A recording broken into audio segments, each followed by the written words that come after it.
Hi everyone, my name is Shahin Askari, Director for Architecture at Genesis. In this video, we will be demonstrating how to leverage the Genesis platform to build rich, real-time, highly available, scalable, and secure financial services-grade applications quickly. We will demonstrate a real-time position-keeping application and build one from scratch using the platform. Let's start by looking at the running application. On the top right, we see a trade blotter showing incoming trades against multiple instruments. On the left, we see positions. This is a live real-time view of trades aggregated into positions by instrument and aggregated values for net quantity and starting value for that position. We've also augmented this view with columns that are calculated in real time as a reaction to the stream of market data prices coming in. This includes the current value and a simple P&L for that position, and we've attached the latest price for that instrument as well. Below that, we have the real-time market data prices being displayed, and to the right, the actual instrument definitions. Now, just to show the application in action, let's enter a new trade against an instrument for which we don't have a position yet, and show the position calculation show up, including all of the values calculated correctly. Now let's look at how Genesis is going to accelerate the building of our application. The Genesis platform allows us to pull from an inventory of pre-built components that can be configured to meet our requirements, starting with the microservices we would need as well as the user interface components. Lastly, Genesis also provides a suite of business components that have been pre-configured from the UI all the way down to the back end to add capability to our application without any effort. Let's look at the components we'll leverage to build our application. First, we'll define entities to model the data in our use case. Then we'll leverage the event handler to expose APIs which can execute our business logic, push data into the database, and publish events for the rest of the platform to react to.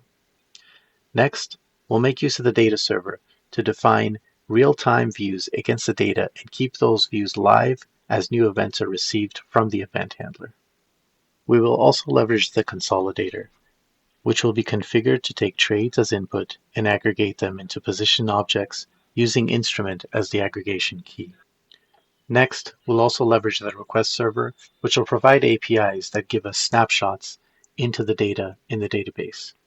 And finally, a series of platform services that provide us the ability to perform authentication and authorization, as well as cluster our instance for high availability. Now that we're done with the backend services, we can start building our web application by selecting the appropriate Genesis-aware micro frontend and linking it to the data sources exposed by our services. This includes the authentication component able to authenticate the user against the default auth mechanism of the backend. We'll also leverage grid components like the entity manager, which allow the user to perform all the data interactions we expect for a given data view. And finally, dynamic layouts to let the end user configure the application layout they prefer at runtime.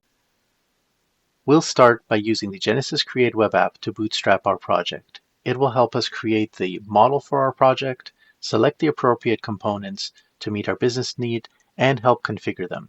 Finally, it'll produce the full project that we'll pull into the IDE to test and customize.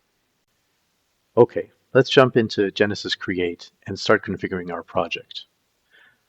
On the first page, we're prompted to name our project and select the components we need to meet our business requirements. The base components of the event handler, request server, and infrastructure services are included by default. We can search through the remaining components and descriptions to select the appropriate features we need to meet our use case.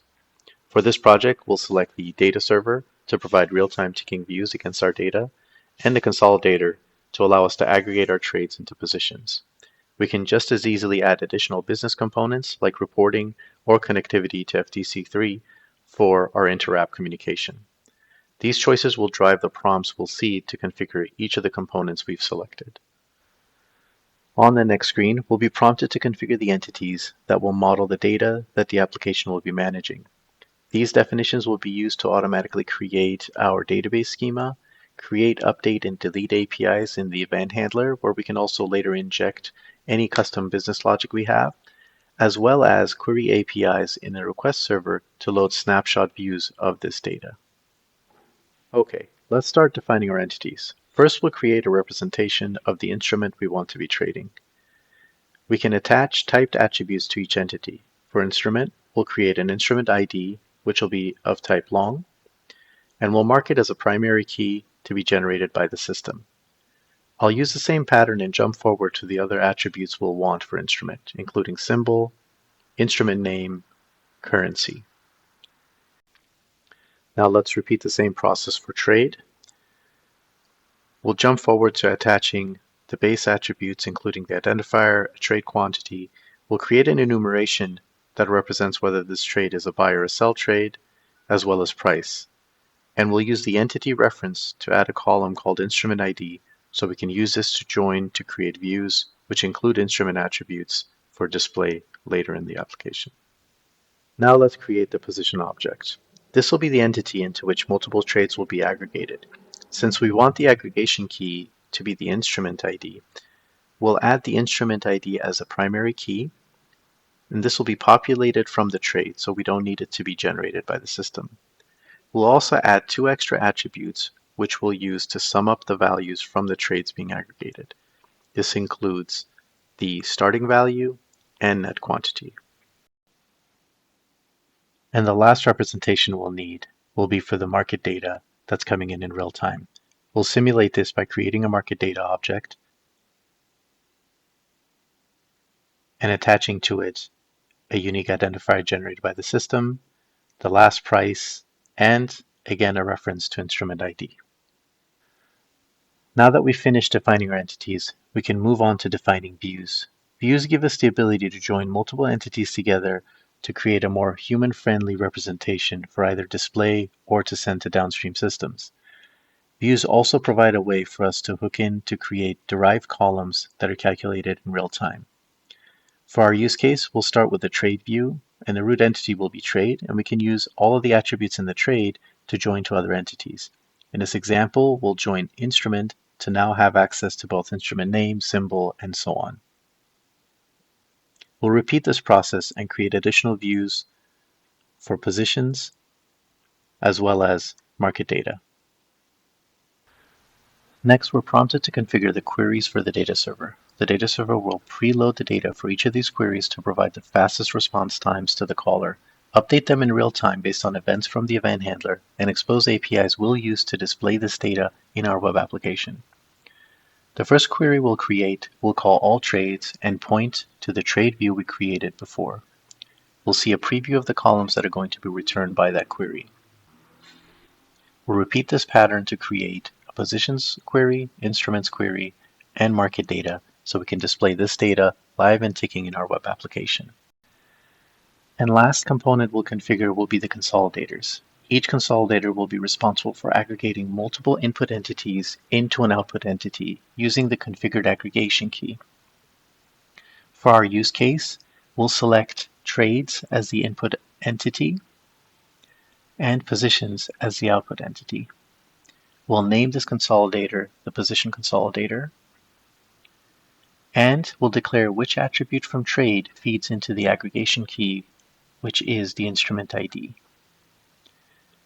And lastly, for every single output attribute in the position object, we'll get to choose the aggregation function to perform and which input attribute to perform it on. So in this example, we'll sum up trade quantity from trade to generate net quantity in position, and similarly sum up price for starting value. This will form the starting point, which we can customize to better fit our need inside the IDE.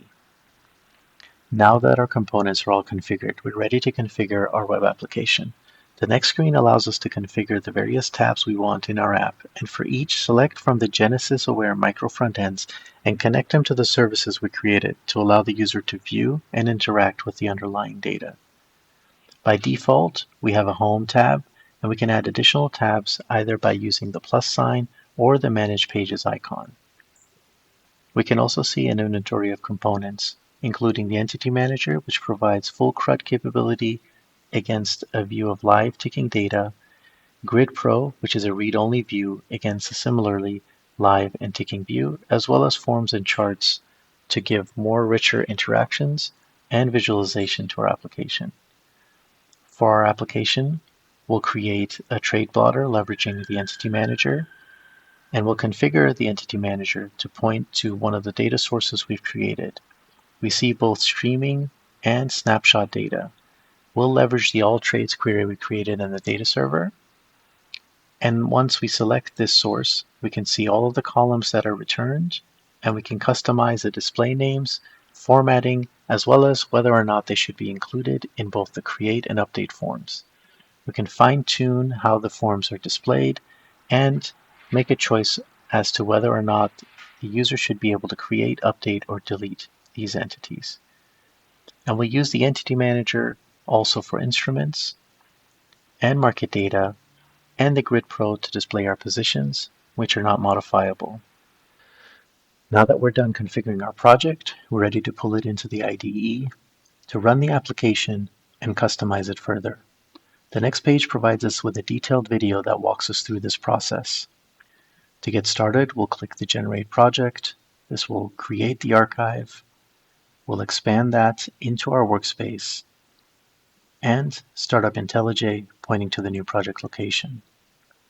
The first thing we need to do is make sure we've installed the Genesis Platform plugin. Let's walk through what the Platform plugin provides us. First, we can see a list of microservices matching our choices within Genesis Create. And we can see buttons to trigger builds of the application, initialization of the database schema, and configuration of Genesis attributes, including pointing to external databases. We have an embedded database, so this is not required out of the box. We can trigger a build of the web UI to see that running and start the backend services using these buttons. Now let's walk through the actual configuration files Genesis Create created for us to control the behavior of all of these services. We can see all of these files in the config and scripts and data directories.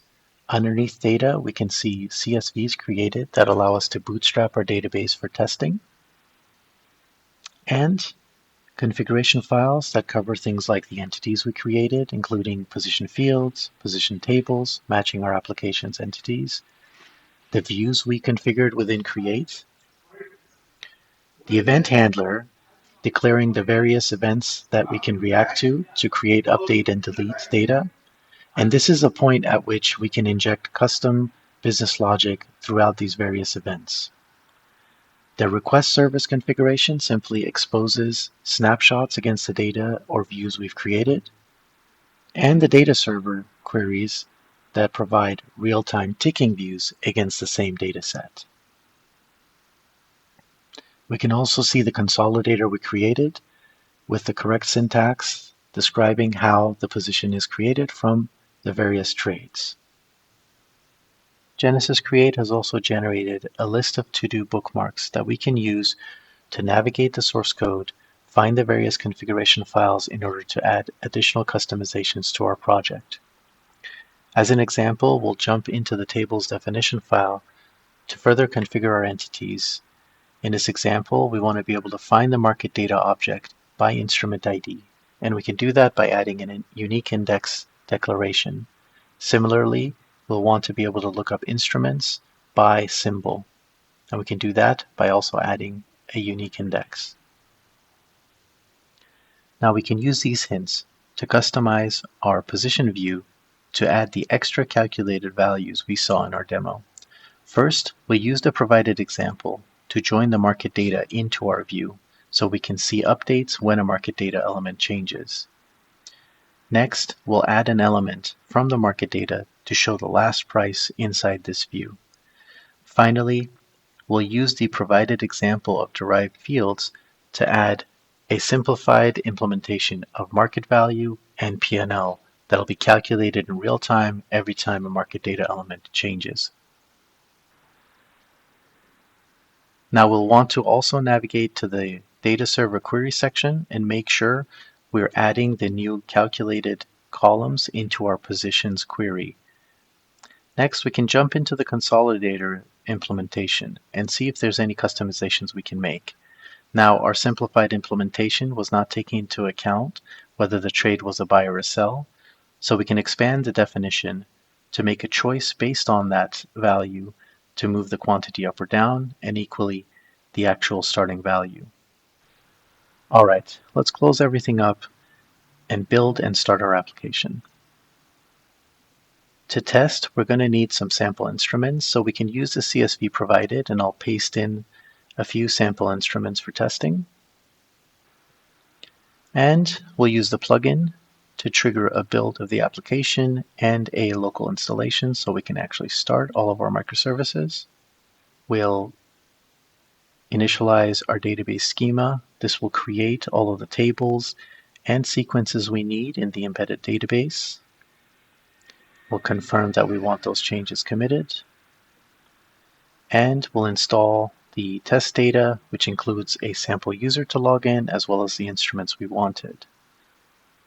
Now we're ready to start the microservices. Once they're all healthy, we can start the client build.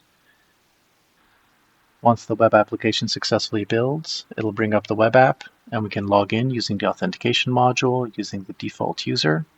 And we can see our instruments already loaded, and we can start creating some static market data values to test our application.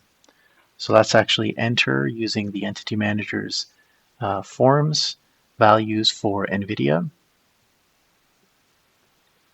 And we'll use the same pattern to create a series of other market data values. Now, without these moving, let's actually test whether our position calculation is correct by entering a trade against NVIDIA. We'll choose a quantity of 1,000. We'll tag this as a buy, and we'll use the exact same current market price, which is currently not moving. And we'll confirm that the trade in the blotter shows up and our position is calculated in real time, and we can see the P&L value is 0. And we can repeat this to create additional trades across different symbols. Let's also show that a change in the market data is correctly reflected in the aggregated position value and the derived columns we created. We'll increase the price for one of our instruments and verify that the market value and P&L both increase. We can also show that selling off some of our positions by creating a new trade in one of the instruments results in a decrease in the quantity, starting value, and recalculation of the derived values as well. Let's take a step back and look at what we were able to accomplish. We first started with a demo of a position keeping application. We saw it was able to ingest trades and aggregate them into positions, simulate real-time market data updates, and use those updates to perform real-time calculations against those positions. We leveraged Genesis Create to start the build. It helped us quickly select the appropriate Genesis component and configure it to achieve 90% of our application. And once we were done, we pulled it into the IDE and used the Genesis plugin and customized the application to add the real-time calculated derived columns, configured and bootstrapped the database, and started and tested the entire application, confirming its functionality. Genesis, with all these capabilities, was able to help us build the entire application within minutes. Thank you for watching this video.